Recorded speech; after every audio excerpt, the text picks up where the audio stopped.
कांग्रेस प्रवक्ता सुप्रिया श्रीनेत ने हिमाचल प्रदेश में कांग्रेस की जीत पर हिमाचल की जनता का आभार प्रकट करते हुए कहा है कि गुजरात हम एकजुट होकर फिर जीतेंगे। एक वीडियो ट्वीट कर उन्होंने कहा कि चुनाव के पहले भाजपा हिमाचल, गुजरात, दिल्ली नगर निगम में सत्ता में थी। चुनाव के बाद 2 जगह हारी, 1 जगह जीती।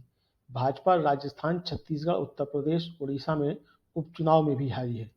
आइए देखते हैं कि क्या कह रही हैं सुप्रिया श्रीनेत। 12 नवंबर से 5 दिसंबर के बीच में इस देश में गुजरात में, हिमाचल प्रदेश में, दिल्ली के नगर निगम में और 7 उपचुनावों में वोटिंग हुई। वोटिंग के नतीजे आने के बाद एक बात तो साफ है कि चुनाव के पहले भारतीय जनता पार्टी की सत्ता दिल्ली के एमसीडी पर थी, गुजरात में थी और हिमाचल में थी। भारतीय जनता पार्टी हिमाचल हार गई, दिल्ली नगर निगम हार गई, 7 उपचुनावों में से 5 उपचुनाव हार गई और 1 गुजरात जरूर जीता।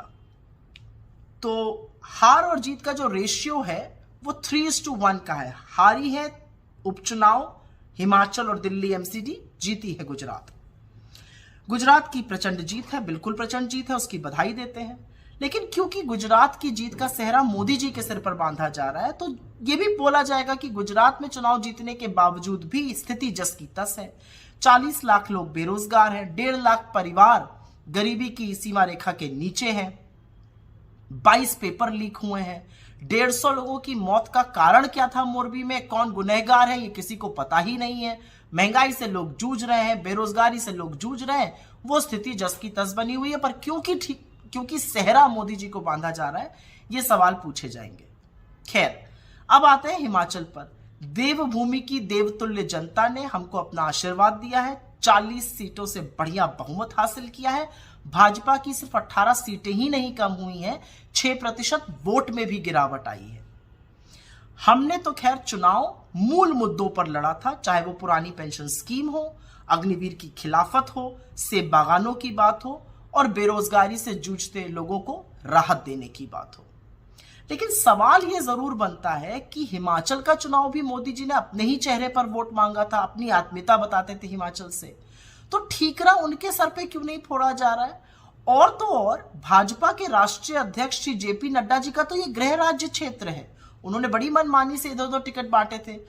तो जीत का सेहरा गुजरात में मोदी जी पर, यहां पर ठीकरा फोड़ा जाएगा किसी छोटे नेता पर। खैर, कोई बात नहीं। अब बात करते हैं इस चुनाव में आम आदमी पार्टी की भूमिका की। आम आदमी पार्टी की गुब्बारे की हवा तो इस चुनाव ने निकाली है। अरविंद केजरीवाल जी भविष्यवाणी करने वाले ज्ञाता बन गए थे, अखबार पे, पेपर पे लिख कर देते थे कितनी सीटें आएंगी। 90 का दावा किया था गुजरात में, 5 पर आ गए। और तो और बात करते थे हिमाचल में सरकार बनाने की, 0 वोट शेयर और 0 सीटें आई हैं। तो कोई पूछे अरविंद केजरीवाल जी से, आपने पहाड़ से पलायन क्यों किया और आप क्या सोच के गुजरात लड़ने गए थे? आप हर उस जगह क्यों जाते हैं जहां पर आप सेंध उन वोटों को मारते हैं जिसके कारण भाजपा की जीत सुनिश्चित हो जाए? खैर, ये उनका अपना मसला है और उनको अंततोगत्वा इस देश को बताना पड़ेगा कि उनकी विचारधारा क्या है।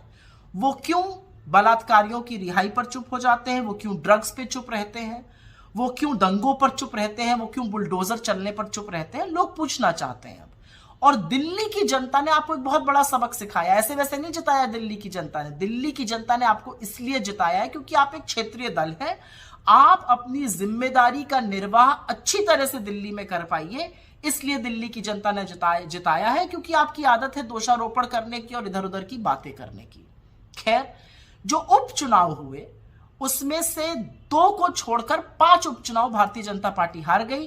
राजस्थान में, छत्तीसगढ़ में, उड़ीसा में, उत्तर प्रदेश में। इन चुनावी हार का मतलब क्या है कि जो मूल मुद्दे हैं, जो बेरोजगारी का मुद्दा है, जो महंगाई का मुद्दा है, जो गरीबी का मुद्दा है, जो कम आय का मुद्दा है, जो नफरती माहौल फैलाने का मुद्दा है, उससे यह देश उकता चुका है और निजात पाना चाहता है। और इसी को लेकर हम भारत जोड़ो यात्रा चला रहे हैं। तो मुझे तो उपचुनावों के परिणाम में बहुत शुभ संकेत नजर आता है। अगर आप वाकई में देखिए तो गुजरात के बाहर इस देश ने भारतीय जनता पार्टी को नकार दिया है और इसी के कारण भारतीय जनता पार्टी के मुख्यालय पर जो बढ़िया जश्न मनाया जा रहा है वो एक्चुअली भ्रमजाल फैलाने का काम है। क्योंकि हारे तो आप हिमाचल में हैं, हारे तो आप दिल्ली के एमसीडी में हैं, हारे तो आप 5-5 उपचुनाव हैं, तो जश्न मन किस चीज कर रहा है? खैर, ये उनका मतलब है, ये उनकी बात है, वो जैसा चाहे करे। हम तो जिस जनता ने हमें हिमाचल में जिताया उसका अभिवादन करते हैं और गुजरात की जनता को ये विश्वास दिलाते हैं कि एक नई परिकल्पना से, एक नई सोच से, एक नए तरीके से आपसे फिर से जुड़ेंगे। आपका विश्वास जब तक हासिल ना कर लें, दोगुनी मेहनत करेंगे और आपका विश्वास हासिल करके ही रहेंगे। बहुत बहुत धन्यवाद। बिछ गई सियासी विसार, खेला जा रहा है सियासी खेल, जारी है वार पलटवार। शह और मात के खेल में बनाई जा रही है रणनीति। कौन पड़ेगा किस पर भारी, ये कभी भी सिर्फ हस्तक्षेप.com पर अमलेंदु उपाध्याय के साथ